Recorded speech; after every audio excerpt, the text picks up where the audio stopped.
What's up everyone? Welcome back to the channel. Welcome to day 12 of the GNG 3.0 और guys आज हमारा खत्म हो जाएगा बिजनेस स्टडीज का पार्ट 1। कितनी जल्दी समझ आता है यार। मतलब तुमने पार्ट 1 खत्म कर रहे हो, तुम आज 8 चैप्टर खत्म कर रहे हो, 4 रह गए, बिजनेस स्टडीज खत्म। हाँ सर, यही तो जीएनजी की ब्यूटी है, कब कर लेंगे पता भी नहीं चलेगा। जल्दी से लगाओ अटेंडेंस। चलिए जल्दी से let's begin.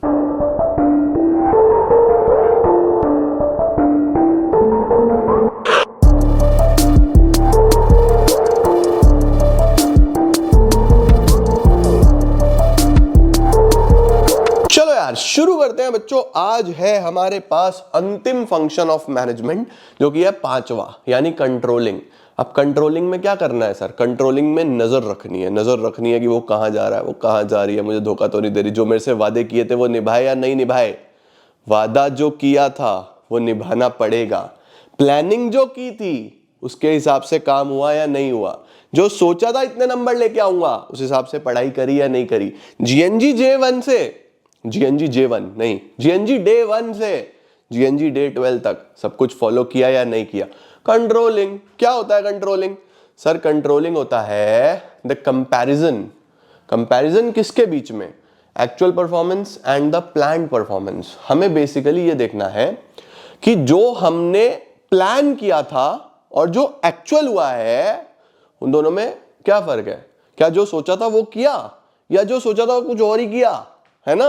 Controlling is not the last function of management but it is the function which brings back the management cycle to planning. देखो बच्चों, हमने पढ़ा था ना कि मैनेजमेंट जो है वो कभी खत्म ही नहीं होगा, कॉन्टिन्यूअस है, चलता रहेगा चलता रहेगा चलता रहेगा चलता रहेगा चलता रहेगा। तो कंट्रोलिंग जब हम करेंगे तो हम देखेंगे कि प्लान्स आर एग्जीक्यूटेड और नॉट प्रॉपरली, मतलब जो हमने सोचा था उस हिसाब से हमने काम किया या नहीं किया। अगर किया बहुत अच्छा, नया प्लानिंग करेंगे। अगर नहीं किया तो देखेंगे क्या कमी रह गई, उसको सुधारेंगे, फिर नई प्लानिंग करेंगे। तो बेसिकली कंट्रोलिंग के बाद प्लानिंग तो होनी है ना यार, है ना। बढ़िया सर। कंट्रोलिंग सबसे पहले गोल ओरिएंटेड फंक्शन होता है बेटा। गोल ओरिएंटेड मतलब इसके अंदर हम यही देखते हैं कि हम अपने प्लान्स के कितना करीब पहुंचे। अगर नहीं पहुंचे तो हम फिर से प्रयास करेंगे कि हम उनके क्लोज पहुंचे। तो कंट्रोलिंग हमें हमारे गोल्स की तरफ लेके जाता है। देखो बोल रहा है controlling function make sure that everyone follows the plan और work is accomplished as per the plan. ठीक है। दूसरा, controlling is all pervasive. Controlling सबको चाहिए भाई, प्लानिंग सबको चाहिए, मैनेजमेंट सबको चाहिए, तो कंट्रोलिंग भी सबको चाहिए, राइट। प्लानिंग और कंट्रोलिंग एक साथ ही चलते हैं बच्चों। भाई अगर प्लानिंग करोगे तो कंट्रोलिंग भी करनी पड़ेगी, देखना भी पड़ेगा कि ठीक से काम हुआ है या नहीं हुआ है। अगर तुमने सिर्फ प्लान बनाए उसके बाद तुमने देखा ही नहीं कि वो ठीक से हुआ या नहीं हुआ, फिर क्या प्लान बनाया यार। तो ध्यान रखना, कंट्रोलिंग कभी अकेला नहीं होता, हमेशा प्लानिंग के साथ ही चलता है। दोनों जुड़वा भाई हैं, दोनों साथ में ही चलेंगे। ठीक है या नहीं है बेटा? परफेक्ट। उसके बाद बोल रहा है कि ये परवेसिव है। It is not the task of just top level but also for managers working at all level. चाहे टॉप हो, चाहे मिडल हो, चाहे ऑपरेशनल लेवल हो, ये चलता ही है, सबको चाहिए। उसके बाद controlling is both backward looking as well as forward looking. बेटा यहां समझो, important point. Controlling backward looking भी है, कंट्रोलिंग फॉरवर्ड लुकिंग भी है। इसका क्या मतलब है? देखो, कंट्रोलिंग में सबसे पहले तो हम यही देखते हैं, पीछे देखते हैं कि जो हमने पास्ट में प्लान बनाए थे क्या उसके अनुसार काम हुआ। सबसे पहले तो यही देखना है। उसके बाद बच्चों अगर नहीं हुआ तो क्या कमी रही, फिर हम फर्दर उसके बारे में बात करते हैं कि आगे ये नहीं होना चाहिए, फ्यूचर में ये नहीं होना चाहिए। जैसे मैं तुम्हें आज बोल रहा हूं कि आज हम डे 12 पे हैं, क्या तुमने डे 1 से डे 12 तक ठीक से पढ़ाई करी? पीछे देख रहा हूं ना।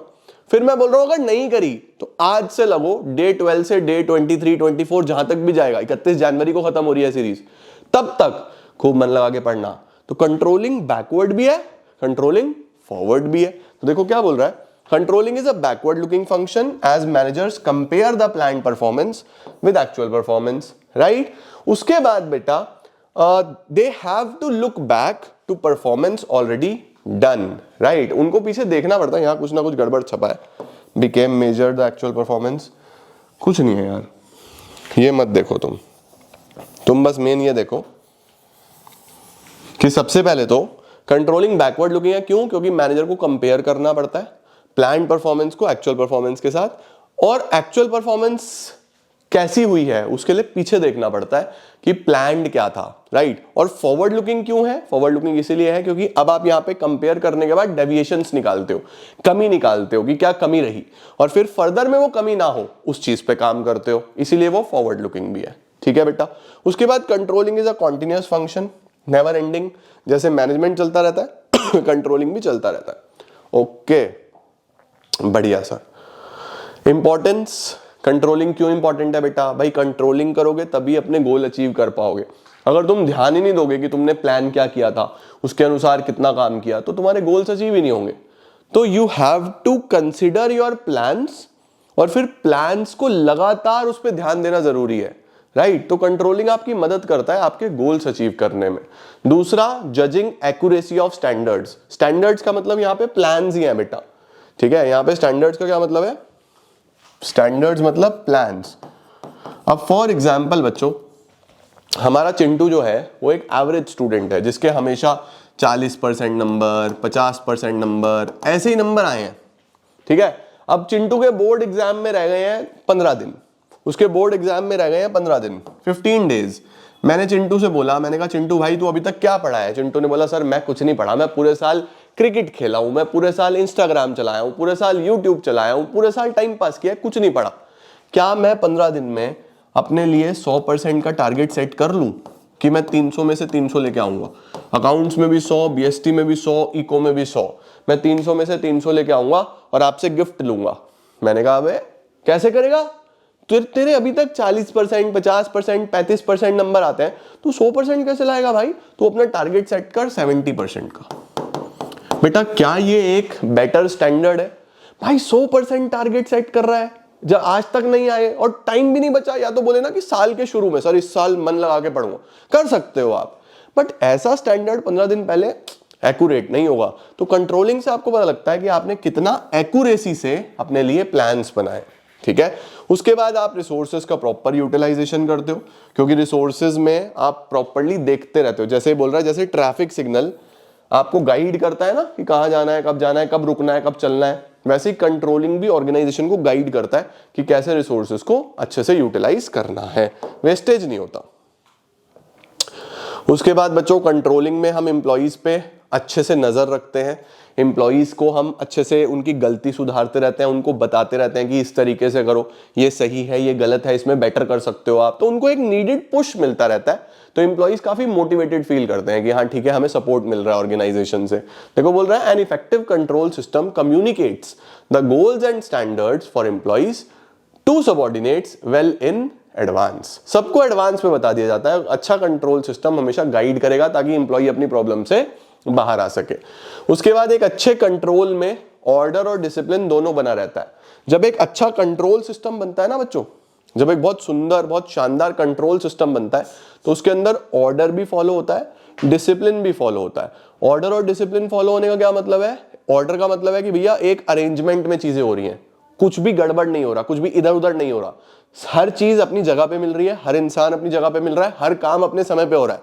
तो ऑर्डर बना हुआ है और डिसिप्लिन बना हुआ है। डिसिप्लिन क्यों बना हुआ है? क्योंकि सबको रहता है कि अगर हम डिसिप्लिन्ड नहीं होंगे तो हमारा गोल अचीव नहीं होगा। गोल अचीव नहीं होगा तो बाद में गाली पड़ेगी कि भाई क्यों नहीं हुआ। सिंपल सी बात है ना। तो क्या बोल रहा है? Control creates an atmosphere of order and discipline. उसके बाद कोऑर्डिनेशन बना रहता है बेटा। कोऑर्डिनेशन कैसे बना रहता है भाई? सारे के सारे जितने भी डिपार्टमेंट्स हैं, मैनेजर उसी हिसाब से कंट्रोल करके चलता है कि सब में कोऑर्डिनेशन बना रहे, कहीं भी कोई कॉन्फ्लिक्ट, कहीं भी कोई केओस, कहीं भी कोई कंफ्यूजन ना हो। सारे डिपार्टमेंट के अपने अपने गोल्स होंगे, लेकिन सबका फोकस ऑर्गेनाइजेशनल गोल्स पे ही होना चाहिए। सबको एक दूसरे के साथ कोऑपरेट कोऑर्डिनेट करना है। परफेक्ट सर, ये दोबारा आ गया। लिमिटेशंस बच्चों हमारे सिलेबस में नहीं है। लिमिटेशंस कहाँ लिख दी हमने? यहाँ लिमिटेशंस आपको नहीं पढ़नी बच्चा। ये आया अब हमारे पास इंपॉर्टेंट सवाल, ये इंपॉर्टेंट क्वेश्चन है, ये एग्जाम में आता है। Relationship between planning and controlling. ठीक है, प्लानिंग में और कंट्रोलिंग में क्या रिश्ता है? मैंने आपको बताया बच्चों, दोनों जुड़वा भाई हैं, दोनों एक दूसरे के बिना नहीं चल सकते, दोनों एक साथ ही चलेंगे। Planning and controlling are inseparable twins of management. Planning and controlling are two sides of the same coin. Planning and controlling अलग हो ही नहीं सकते। भाई एक बात बताओ, अगर मैंने कुछ प्लान बनाया, मैंने जीएनजी प्लान करा, मैं हर 5 दिन के बाद उसको चेक करता हूं क्या मैं अपनी स्पीड मैं सही तरीके से चल रहा हूं, जो मैंने सोचा था उस टाइम पे वो चीज कर रहा हूं। उससे क्या होता है, मुझे पता रहता है कि हाँ ठीक हो रहा है या नहीं हो रहा है। तो प्लानिंग के साथ कंट्रोलिंग कर रहा हूं। और अगर मैंने कोई प्लान ही नहीं बनाया, मैंने जीएनजी बस तुम्हें बोल दिया कि हो जाएगा, कोई प्लान नहीं बनाया, तो मुझे पता ही नहीं चलेगा मैं किस डायरेक्शन में चल रहा हूं, सही चल रहा हूं, गलत चल रहा हूं क्या। तो कंट्रोलिंग बिना प्लानिंग के नहीं हो सकती, प्लानिंग के बिना कंट्रोलिंग बेकार, कंट्रोलिंग के बिना प्लानिंग बेकार। तो गड़बड़ हो गया ना बच्चों। तो क्या बोल रहा है, सबसे पहले बोल रहा है planning and controlling are inseparable twins of management. Planning and controlling functions are very closely related. जैसे प्लानिंग आपको स्टैंडर्ड्स देता है कंट्रोलिंग के, प्लानिंग ही आपको बताता है कि आपको कैसे कंट्रोल करना है, कैसे चलना है, किधर चलना है, किस डायरेक्शन में चलना है, कब क्या करना है, सब प्लानिंग बताता है। Planning without controlling is meaningless. अगर सिर्फ प्लानिंग करोगे, कंट्रोलिंग नहीं करोगे, तो वो मीनिंगलेस है, वो बेकार है, उसका कोई मतलब ही नहीं है। देखो बोल रहा है the monitoring done by controlling make sure there is right implementation of plan. भाई जो आप मॉनिटर करते हो, जो आप देखते हो, जो मैं तुम्हें मोटिवेट करता रहता हूँ, देखता रहता हूँ कि पढ़ो पढ़ो पढ़ो पढ़ो, उससे ये मेक श्योर होता है कि इंप्लीमेंटेशन सही हो रहा है, तुम गड़बड़ नहीं कर रहे, है ना। Controlling monitor the progress in plan, measure it, discover deviation, कोई कमी है तो, डेविएशन मतलब कमी, कोई कमी है तो वो निकालेंगे और फिर करेक्टिव मेजर्स लेंगे, यानी उसको सही करेंगे। तो प्लानिंग सबसे पहले स्टैंडर्ड्स देता है, फिर प्लानिंग कंट्रोलिंग के बिना बिल्कुल मीनिंगलेस है, बेकार है। उसके बाद प्लानिंग एंड कंट्रोलिंग दोनों ही बैकवर्ड लुकिंग भी है, दोनों ही फॉरवर्ड लुकिंग भी है।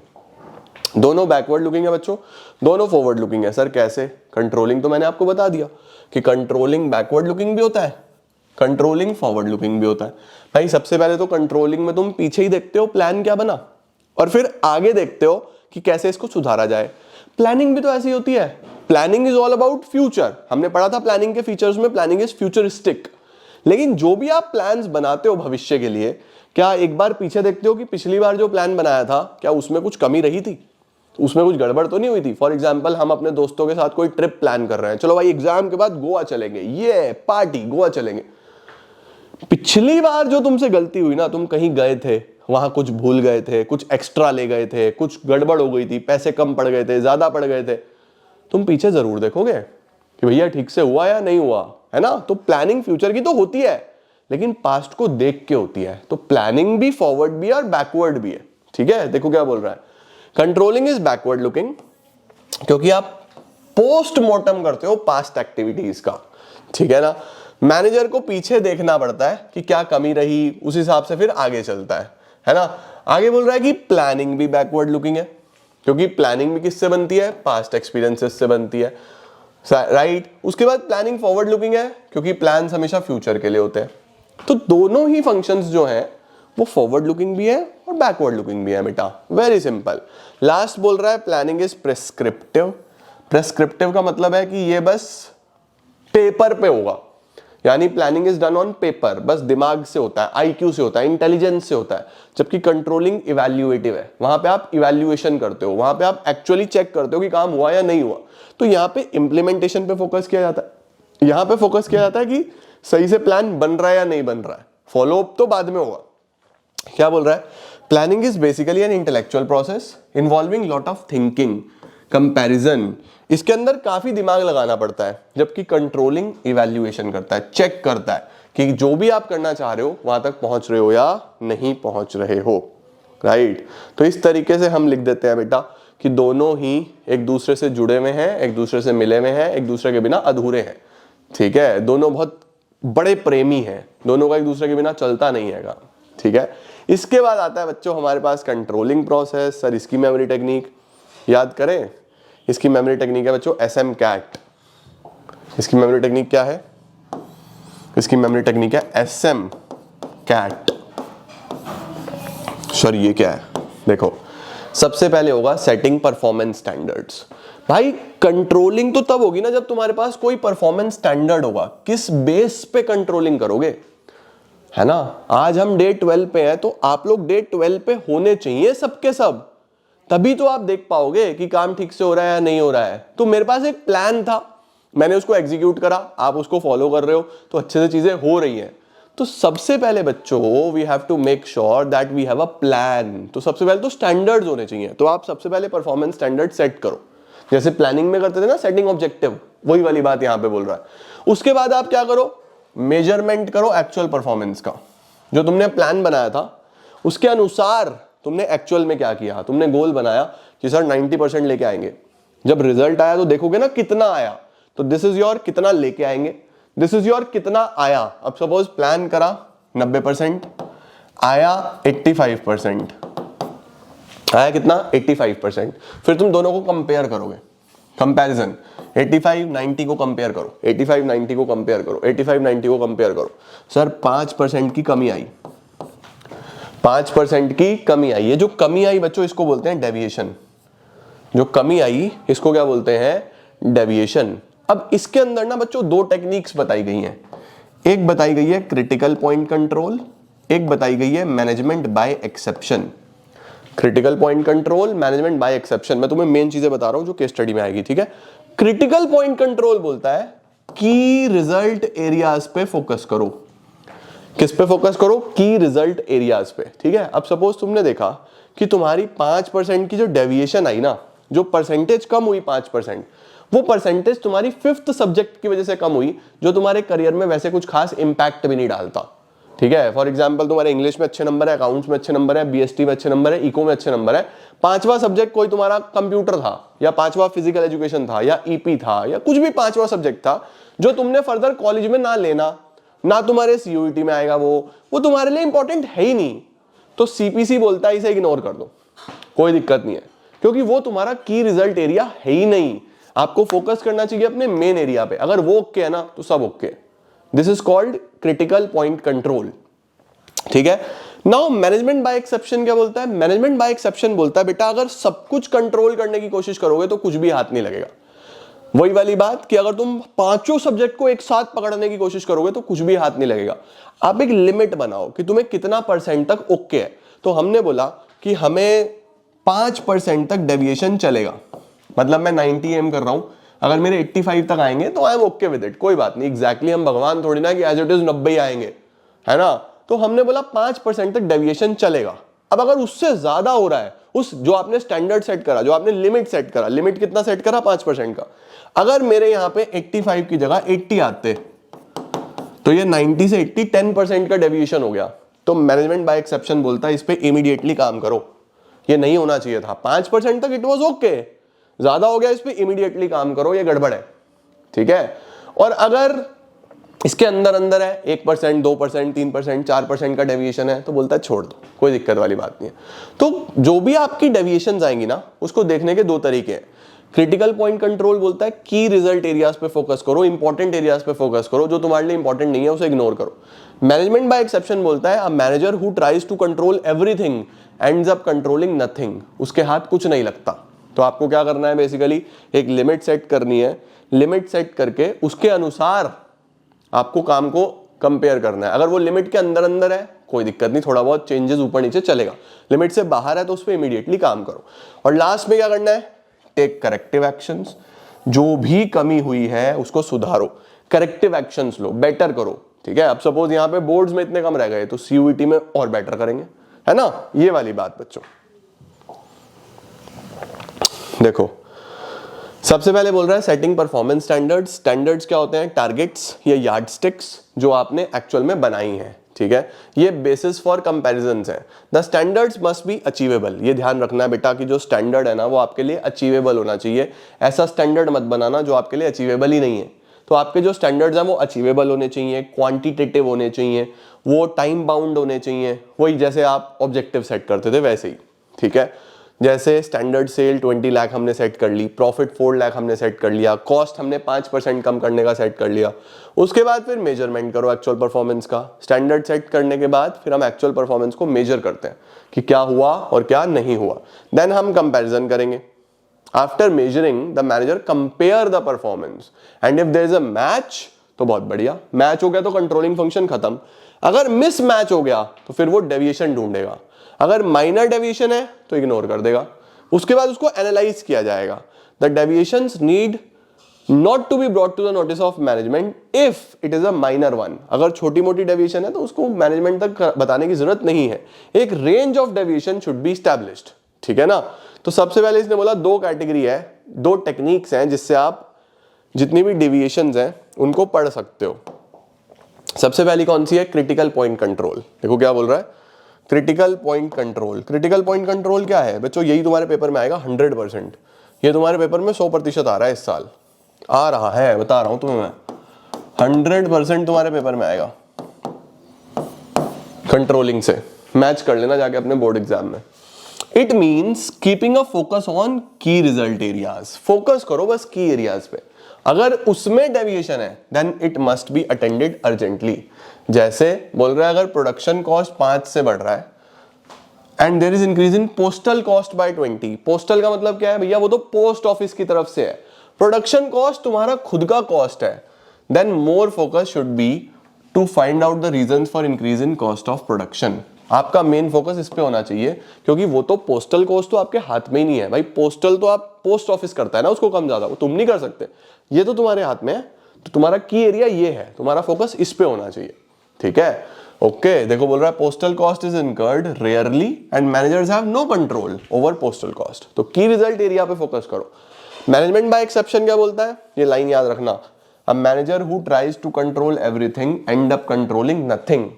तो deviations which are beyond the specific range should be handled by managers. जो उस लिमिट से, उस रेंज से ऊपर जा रहे हैं उसको सुधारो, बाकी माइनर डेविएशंस कर दो इग्नोर, ठीक है। ओके लास्ट में बोल रहा है taking corrective actions. Taking corrective actions का क्या मतलब है बेटा? जो भी कमी रही है, जो भी प्रॉब्लम्स आई है उसको सुधारो। On comparing the performance, the manager will come to know about the deviations. Then the next step is to know the reasons and remove the deviations. Perfect sir. खत्म। क्या बात है, वेरी गुड। पांचों function भी खत्म, chapter 1, chapter 2, chapter 3 भी खत्म, business studies part 1 भी खत्म। अब बारी आएगी पार्ट 2 की। पार्ट 2 हम लोग करेंगे इसके बाद, और आपका ऐसे ही जीएनजी में पूरा बिजनेस स्टडीज हो जाएगा रिवाइज। मुझे उम्मीद है कि आपको सारी चीजें बहुत अच्छे से समझ रही होंगी। एक बार जो भी किताब आपके पास है उससे रीडिंग करते चलना, लर्न करते चलना, और बिजनेस स्टडीज को फटाक से कंप्लीट करो। फिर इसके बाद एक बिजनेस स्टडीज के लिए और बड़ी चीज अनाउंस करूंगा, बट पहले खत्म करो, ठीक है। आज के लिए इतना ही। Thank you so much. Keep growing, keep glowing and keep smiling.